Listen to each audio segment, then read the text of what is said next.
sport dont on n'a pas encore parlé, c'est le rugby. Et il n'y a pas que les 6 nations dans la vie, il y a les All Blacks aussi, Tohan.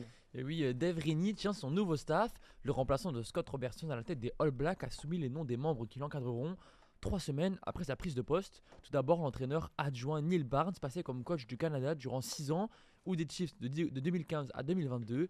Il est actuellement à la tête de Taranaki, où il a remporté 2 championnats de province néo-zélandaise, dont une saison où ils sont demeurés invaincus. Rennie a été élogieux envers son adjoint. Neil fait preuve d'un leadership exceptionnel et d'un soutien stratégique précieux. La légende All Black aux 74 sélections pour 36 essais, Tana Umaga, surnommé Tana, prend le poste d'entraîneur de la défense, comme lorsqu'il était au Samoa ou chez les Bulls. Passé par Toulon en tant que joueur et entraîneur entre 2006 et 2010, le centre est un renfort de poids, sans mauvais jeu de mots, pour la défense néo-zélandaise, alors qu'il entraînait les Moana Pacifica depuis 2023, des retrouvailles pour les deux hommes qui avaient remporté un titre ensemble à Wellington en 2000.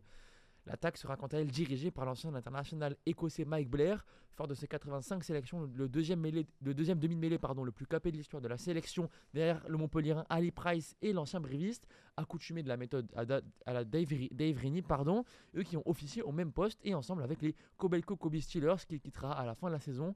Le responsable de la performance nommé est l'actuel entraîneur des Bulls depuis 2018, Phil Healy, qui a également déjà travaillé avec Dave Rennie, avec les Glasgow Warriors et les Chiefs ou encore les Kobe Steelers. Et Jason Ryan conserve son poste d'entraîneur des avants, lui qui est le seul récapé du staff de Scott Robertson, qui, on le rappelle, a été limogé 2 ans avant la fin de son contrat après un revers historique en Argentine, puis la plus large défaite de l'histoire des All Blacks à domicile face à l'Afrique du Sud, 10-43. On retrouvera ce tout nouveau staff pour la première fois face aux 15 de France le 4 juillet prochain avant le Rugby Championship. Est-ce que vous pensez que les Blacks peuvent remporter la Coupe du Monde 2027 qui se déroulera en Australie ?